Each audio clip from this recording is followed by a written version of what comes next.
Hello friends, आप सभी को मेरा प्यार भरा नमस्कार। आपको सफल होना है, अपने काम में आपको एकाग्रता लानी होगी। प्यारे साथियों, एक केमिस्ट्री पॉइंट में आप सभी का स्वागत है।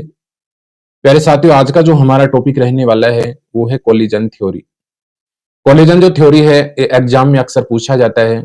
इंपॉर्टेंट क्वेश्चन है, चाहे आपका बीएससी एग्जाम हो, चाहे आपका एमएससी एग्जाम हो, चाहे आपका नेट हो, चाहे आपका कॉम्पिटिटिव एग्जाम हो, सभी में कोलिजन थ्योरी जो है ये इंपॉर्टेंट टॉपिक है, अक्सर पूछा जाता है। तो आज की जो क्लास होगी उसमें हम कोलिजन जो थ्योरी है उसको डिस्कस करेंगे। प्यारे साथियों, देखिए प्यारे साथियों, कोलिजन थ्योरी का मतलब होता है, इसको हिंदी में हम कहते हैं टक्करवाद सिद्धांत। कोलिजन थ्योरी को हिंदी में कहा जाता है टक्करवाद सिद्धांत। तो प्यारे साथियों, क्लास को डिले ना करते हुए आज की क्लास हम स्टार्ट करते हैं। तो पहला पॉइंट यहां से आप बता सकते हैं कि कोलिजन जो थ्योरी है वो कौन से मॉडल पे आधारित है। प्यारे साथियों, कोलिजन जो थ्योरी है ये हार्ड स्पेयर मॉडल पे आधारित है। तो यहां से आप लिख देंगे collision theory based on hard sphere. तो प्यारे साथियों, कोलिजन जो थ्योरी है ये हार्ड स्पेयर मॉडल पर आधारित है। और हार्ड स्पेयर मॉडल होता क्या है प्यारे साथियों? हार्ड का मतलब होता है दृढ़। हार्ड का मतलब यहां पे होता है दृढ़। हार्ड का मतलब होता है दृढ़। स्पेयर का मतलब होता है गोलाकार। और मॉडल का मतलब होता है प्यारे साथियों प्रारूप। तो यहां से आप बताएंगे कि कोलिजन जो थ्योरी है ये दृढ़ गोलाकार मॉडल या प्रारूप पर आधारित होती है। नेक्स्ट देखिएगा प्यारे साथियों, इसमें आप ये बता सकते हैं कि कोलिजन जो थ्योरी है इसमें जो मॉलिक्यूल होता है उसको हार्ड स्पेयर माना गया है। तो यहां से दूसरी बात आप लिख सकते हैं, let molecule hard in this theory.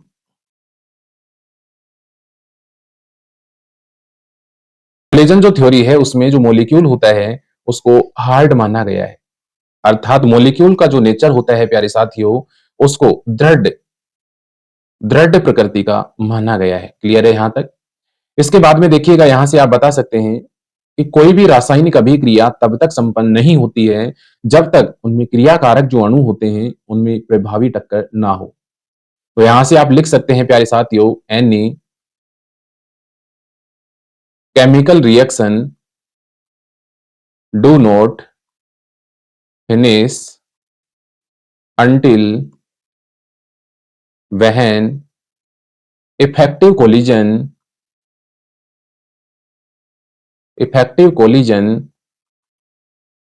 on reactant molecule। तो प्यारे साथियों, यहां पे कोई भी जो रासायनिक अभिक्रिया होगी उसको संपन्न होने के लिए कैसी टक्कर होनी चाहिए?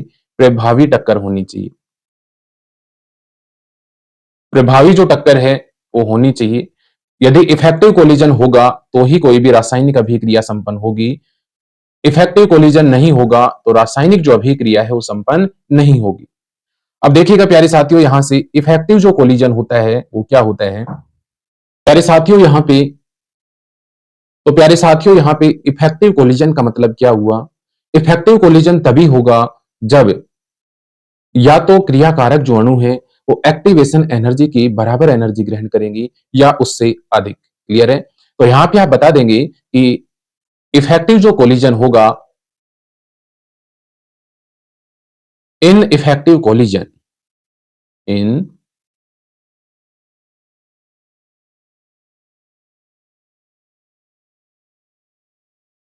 In effective collision molecule have equal and greater energy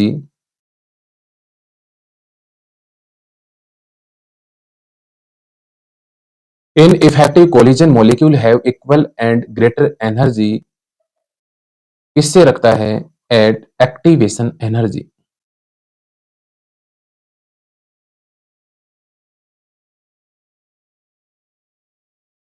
तो यहाँ पे प्रभावी जो टक्कर है, इफेक्टिव जो कोलिजन है प्यारे साथियों, उसके होने के लिए मॉलिक्यूल में इफेक्टिव कोलिजन होना चाहिए। और इफेक्टिव जो कोलिजन है उसके लिए या तो आपको एक्टिवेशन एनर्जी की इक्वल एनर्जी चाहिए या एक्टिवेशन एनर्जी से ग्रेटर एनर्जी की यहाँ पे आपको आवश्यकता होगी। क्लियर है यहाँ तक? प्यारे साथियों, यहां से कोलिजन जो थ्योरी है, इसको मैं एक बार दोबारा से आपको बताऊं कि कोलिजन जो थ्योरी है ये हार्ड स्फीयर मॉडल दृढ़ गोलाकार प्रारूप पर आधारित है। इसमें जो मॉलिक्यूल होता है उसको दृढ़ माना गया है, हार्ड माना गया है। कोई भी केमिकल रिएक्शन तब तक संपन्न नहीं होती है जब तक उसमें इफेक्टिव कोलिजन ना हो। और प्यारे साथियों, इफेक्टिव कोलिजन के लिए या तो आपको एनर्जी जो है वो एक्टिवेशन एनर्जी के इक्वल चाहिए या उससे ग्रेटर एनर्जी चाहिए। क्लियर है? अब प्यारे साथियों, दो या दो से अधिक जो अणु होते हैं उनमें कोलिजन किस प्रकार से होता है, इसको हम एक डायग्राम की सहायता से समझने का प्रयास करते हैं। तो देखिएगा यहाँ पे दो जो अणु होते हैं उनमें कोलिजन किस प्रकार से होता है। तो यहाँ पे टक्करवाद जो सिद्धांत है उसको समझाने के लिए हमने यहाँ पे एक स्पेयर लिया। ए स्पेयर हमने लिया, एक ए अणु है। दूसरा अणु हमने यहाँ पे, ये आपका ए अणु था और ये यहाँ पे हमने बी मॉलिक्यूल यहाँ पे लिया। क्लियर है? यहाँ पे ये आपका ए मॉलिक्यूल है और ये आपका बी मॉलिक्यूल है। अब यहाँ पे देखिए टक्करवाद सिद्धांत इसका नाम क्यों पड़ा? क्योंकि यहाँ पे ए जो मॉलिक्यूल है प्यारे साथियों, इसको बी के पास लेके जाएंगी और बी जो है इसको ए के पास हम लेके जाएंगी। अर्थात यहाँ पे इन दोनों में मिक्सिंग होती है, मिक्सिंग होती है, ये आपस में मिश्रित होते हैं, अर्थात इनमें यहाँ पे टक्कर होती है। और टक्कर किस प्रकार से यहाँ पे होती है इसको आप यहाँ से समझा सकते हैं। ये आपका जो है ए मॉलिक्यूल हुआ, ये आपका ए मॉलिक्यूल और ये आपका बी मॉलिक्यूल, इन दोनों में इफेक्टिव कोलिजन यहाँ पे संपन्न होता है। तो इस प्रकार से आप यहाँ पे इनमें कोलिजन को शो कर सकते हैं। एक कोलिजन यहाँ पे हो रहा है। क्लियर है? ये आपका ए मॉलिक्यूल और ये आपका बी मॉलिक्यूल, ये आपका ए और ये आपका बी, इन दोनों में इफेक्टिव कोलिजन यहाँ पे संपन्न हो रहा है। और मैंने आपको बताया इफेक्टिव जो कोलिजन होता है उसके लिए मॉलिक्यूल जो होता है वो या तो एक्टिवेशन एनर्जी की इक्वल एनर्जी रखता है या उससे अधिक एनर्जी यहाँ पे रखता है। तो इस प्रकार से यहाँ पे टक्करवाद जो सिद्धांत था उसको समझाने के लिए हमने यहाँ पे दो मॉलिक्यूल लिया। एक अणु परमाणु ये है, एक परमाणु ये हो गया आपका ए और दूसरा परमाणु हमने बी लिया। इन दोनों को यहाँ पे हम पास में लेके आते हैं। पास में लेके आते हैं तो इनमें टक्कर होती है, अर्थात ये आपस में मिश्रित होते हैं और इस प्रकार से एक अणु का ये निर्माण कर लेते हैं। तो ये था आपका कोलिजन थ्योरी का डायग्राम। तो इसको आप बना सकते हैं यहां से।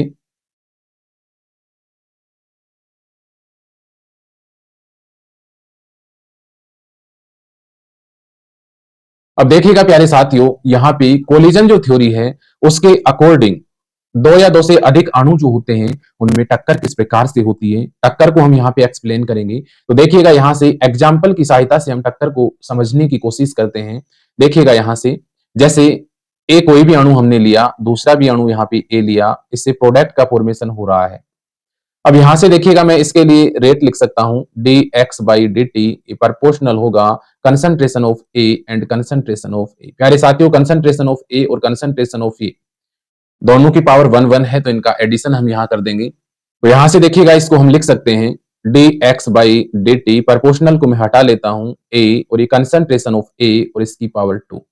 यहां से इसको हम और सोल्व करें तो dx बाई dt ये बराबर हो गया कि कंसंट्रेशन ऑफ A और इसका स्क्वायर, इक्वेशन नंबर 1 हो गया। क्लियर है यहां तक? इसके बाद में दूसरा एग्जांपल यहां से हम ले सकते हैं। ये तो क्या था, ये कौन सी कंडीशन थी, जब क्रियाकारक जो हैं उनकी कंसंट्रेशन कैसी हो प्यारे साथियों, सेम कंसंट्रेशन हो। अब क्रियाकारक जो अणु है उनकी कंसंट्रेशन का मान डिफरेंट भी हो सकता है, जैसे ये आपका फर्स्ट टाइप हुआ। सेकंड टाइप में क्रियाकारक के अणु की कंसंट्रेशन डिफरेंट हो, जैसे ए प्लस बी, ए प्लस बी से क्या बन रहा है, प्रोडक्ट। रेट यहां से लिखेंगे हम d x by D t proportional concentration of A and concentration of B. तो यहां से d x by D T equal हो गया कि concentration of A and concentration of B. Clear है यहां तक? तो दो अणुओं में टक्कर को यहां पे समझाया गया। इसके बाद प्यारे साथियों, अणुओं की जो संख्या है वो ज्यादा भी हो सकती है, दो या दो से अधिक भी हो सकती है। जैसे यहाँ पे हम मान लेते हैं 3 अणुओं में टक्कर हो रही है, जैसे कि A plus B plus C, A plus B plus C से यहाँ पे प्रोडक्ट बन रहा है। इसके लिए रेट हम लिख सकते हैं D x by D t proportional होगा concentration of A, concentration of B and concentration of C. Proportional को हटा सकते हैं, D x by D T equal to यहाँ पे k concentration of A, concentration of B and concentration of C. ये equation number आपका 3 हुआ। Clear है यहाँ पे।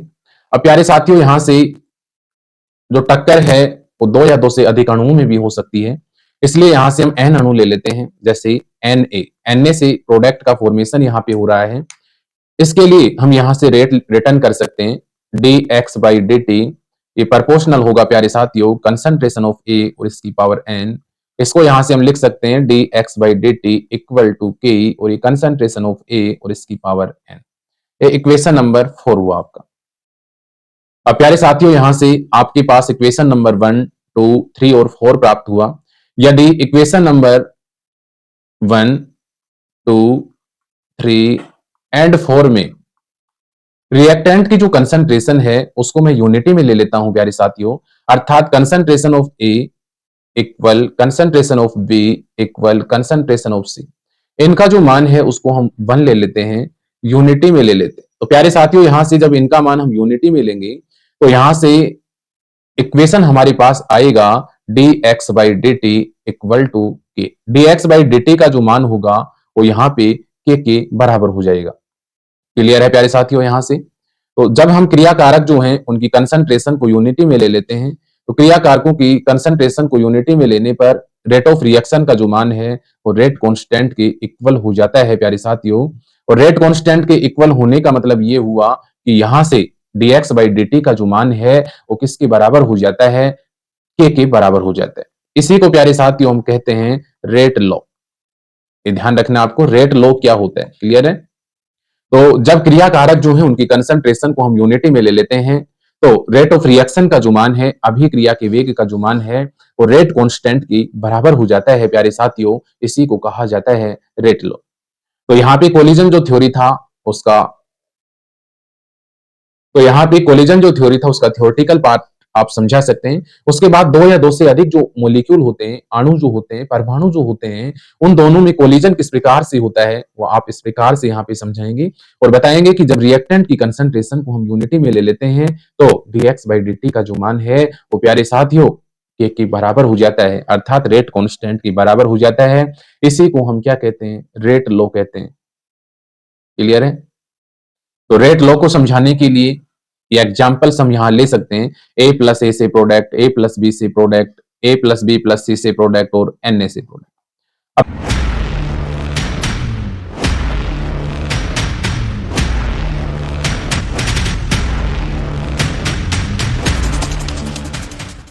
तो देखिएगा प्यारे साथियों, यहां पे हम कोलिजन थ्योरी डिस्कस कर रहे हैं। तो कोलिजन जो थ्योरी होता है इसका मैथमेटिकल रूप हम यहां पढ़ेंगे। तो देखिएगा यहां से रेट का जो मान है प्यारे साथियों, रेट का मान ये बराबर होता है Z A B into Q. Clear है। यहाँ पे इक्वेशन नंबर आपका 5 हो गया। तो कोलिजन थ्योरी के अकॉर्डिंग रेट का जो मान है ये बराबर होता है, आपको ये ध्यान रखना है, रेट का मान बराबर होता है Z A B into Q. Clear है। याद रखना है फॉर्मूला आपको, रेट का जो मान है ये बराबर होता है Z A B into Q. इसके बाद प्यारे साथियों आपको यहां पता होना चाहिए कि जेड ए बी क्या है। तो जेड ए बी यहां पे पर सेकेंड पर लीटर नंबर ऑफ पर सेकेंड पर लीटर नंबर ऑफ कोलोइडिकल मॉलिक्यूल।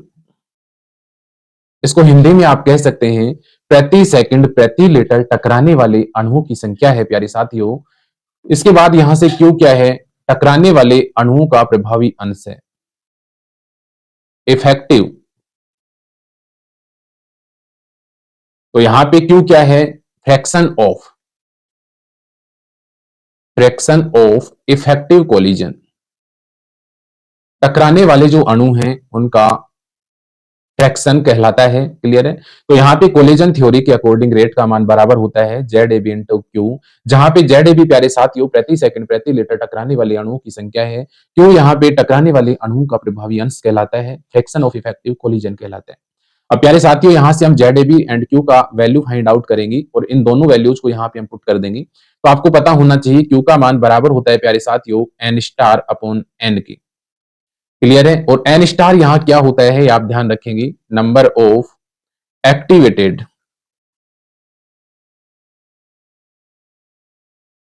यहां पे A star number of activated molecule है और एन यहां पे टोटल नंबर ऑफ मोलिक्यूल कहलाता है।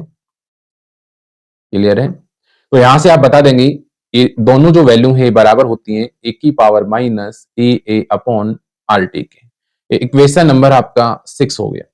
क्लियर है। यहां से तो यहां से Q का मान आप फाइंड आउट करेंगे और Q का जो मान है बराबर होता है प्यारे साथियों एन स्टार को हम एन से डिवाइड कर देते हैं तो ये Q के बराबर आ जाता है। Q का मान बराबर होता है N star upon N. N star यहाँ पे नंबर ऑफ एक्टिवेटेड मोलिक्यूल सक्रिय अणुओं की संख्या कहलाती है और एन यहाँ पे टोटल नंबर ऑफ मोलिक्यूल कुल अणुओं की संख्या कहलाती है प्यारे साथियों।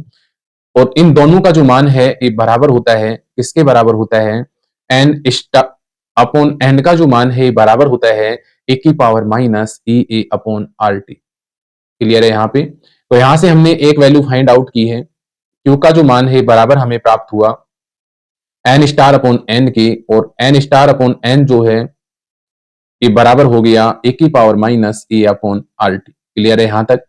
इसके बाद देखिएगा प्यारे साथियों यहां से जेड का वैल्यू हम कैलकुलेट करते हैं तो जेड ए बी बराबर होता है N B sigma square A B under root 8 pi R T by M. ये क्लियर है यहाँ पे। जेड ए बी का जो मान है ये बराबर होता है N B sigma square A B under root 8 pi R T by M. यहाँ पे प्यारे साथियों आपको बताना है जेड ए बी क्या है, पर सेकंड पर लीटर नंबर ऑफ कोलिजन है। एन ए यहाँ पे ए के मोलों की संख्या है, एन बी यहाँ पे बी के मोलों की संख्या है। सिग्मा ए बी यहाँ पे ए बी का डायोमीटर कहलाता है, सिग्मा ए यहाँ पे ए का डायोमीटर कहलाता है, सिग्मा बी यहाँ पे बी का डायोमीटर कहलाता है। पाई यहाँ पे पाई का जो मान होता है ये 22/7 होता है प्यारे साथियों। आर यहाँ पे गैस कांस्टेंट या आप कह सकते हैं रिडबर्ग कांस्टेंट, रिडबर्ग कांस्टेंट कहलाता है। टी यहाँ पे प्यारे साथियों टेम्परेचर कहलाता है। एम यहाँ पे रिड्यूस्ड मास, हिंदी में इसको हम कहते हैं समानित द्रव्यमान।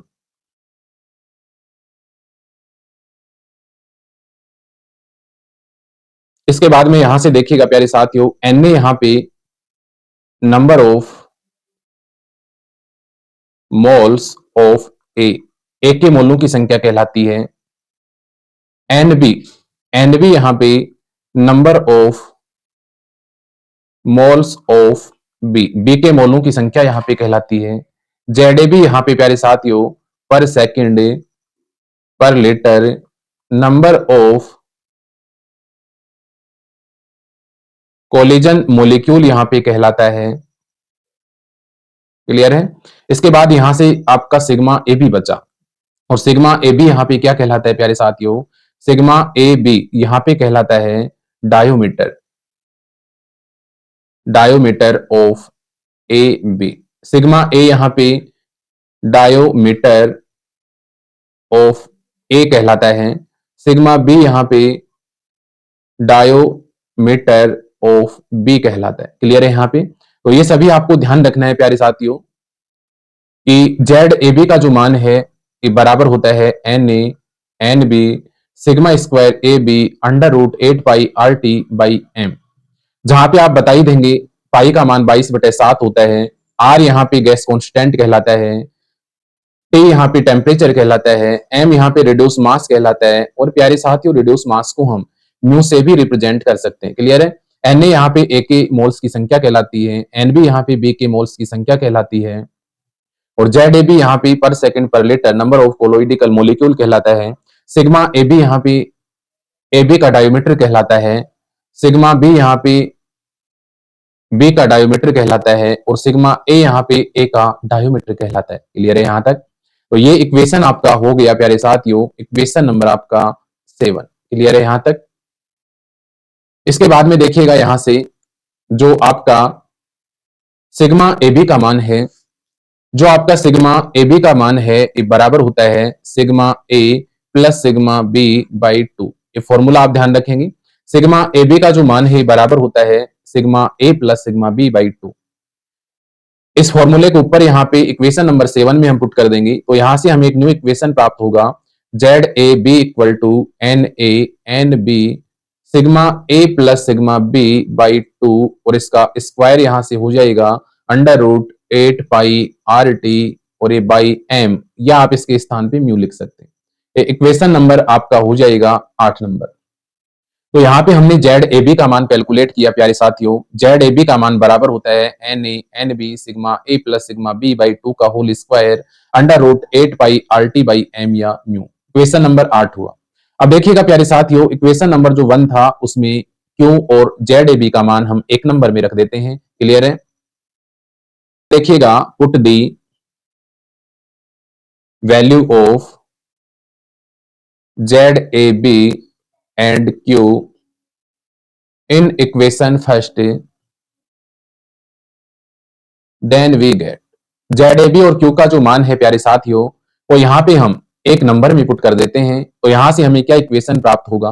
देखिए, रेट को हम के से डिनोट कर लेते हैं। के का मान बराबर होगा, जेड ए बी का मान आपके पास था N A N B sigma A plus sigma B upon 2 और इसका whole square under root 8 pi R T by M, या इसको हम म्यू से लिखते हैं। अब इनमें आपको एक लिखना है प्यारे साथियों। क्लियर है? या तो आप एम लिखेंगे या आप म्यू लिखेंगे। तो K equal to N A N B sigma A plus sigma B by 2 का square under root 8 pi R T by M, और यहां से था आपका एन, एन का वैल्यू था आपका एन स्टार अपॉन एन।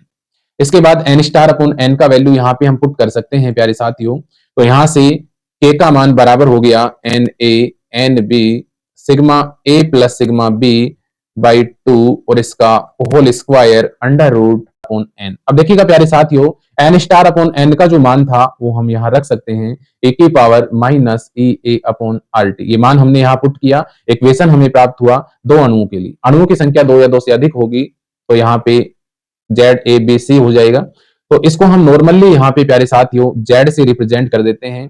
तो के का मान यहाँ बराबर हो गया जेड ई की पावर माइनस ई ए अपॉन आर टी। क्लियर है? यहाँ पे के का जो मान है ये बराबर यहां से हो गया जेड ए की पावर माइनस ई ए upon R T.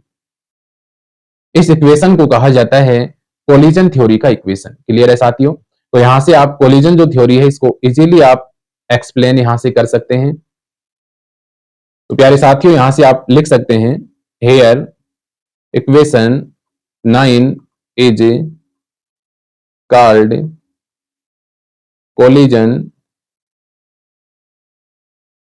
Theory equation. Clear है यहाँ पे? तो इसको आप इस प्रकार से एक्सप्लेन कर सकते हैं। तो कोलिजन थ्योरी का इक्वेशन होता है प्यारे साथियों के इक्वल टू जेड ए की पावर माइनस ए अपॉन आर टी। क्लियर है यहाँ पर? तो आज की जो क्लास है उसमें हमने कोलिजन जो थ्योरी है उसको अच्छे से डिस्कस किया। प्यारे साथियों, कोलिजन जो थ्योरी का इक्वेशन है वो बहुत ही इंपॉर्टेंट टॉपिक है। चाहे आपका बीएससी हो, चाहे आपका 11th 12th हो, चाहे आपका एमएससी एग्जाम हो और चाहे आपका नीट का एग्जाम हो, सभी के लिए कोलिजन जो थ्योरी का इक्वेशन है वो बहुत ही इंपॉर्टेंट टॉपिक है। तो आप इस टॉपिक को अच्छे से कवर करेंगे। आपको क्लास कैसी लगी कमेंट करना ना भूले। नेक्स्ट क्लास में हम कोलिजन जो थ्योरी है उसको मॉडिफाइड किया गया, डेवलप किया गया, और डेवलप करने के बाद में एक नई थ्योरी दी गई। इस थ्योरी में कुछ कमियां रह गई इसलिए इसको मॉडिफाइड किया गया, और मॉडिफाइड करने के बाद में एक थ्योरी दी गई जिसको हम मॉडिफाइड कोलिजन थ्योरी कहते हैं प्यारे साथियों। तो नेक्स्ट क्लास में हम डिस्कस करेंगे modified collision theory and drawbacks of collision theory. Collision जो थ्योरी है इसकी कुछ सीमाएं रह गई, उनको हम डिस्कस करेंगे। तो आज की क्लास के लिए इतना ही। आपको क्लास कैसी लगी कमेंट करना ना भूलें। आप सभी का बहुत बहुत आभार और धन्यवाद। प्यारे साथियों, जिन्होंने चैनल को सब्सक्राइब कर दिया है उनका बहुत बहुत धन्यवाद, और जो चैनल पे पहली बार विजिट कर रहे हैं उनका भी मैं अमित यादव स्वागत करता हूं। आप भी चैनल को सब्सक्राइब करें और इसी प्रकार की जो वीडियोज हैं आप प्राप्त करें। आप सभी का दिन शुभ हो, अच्छा हो। इन्हीं मंगल कामनाओं के साथ आज के लिए मैं अमित यादव आप सभी से अलविदा लेता हूं। धन्यवाद सभी को।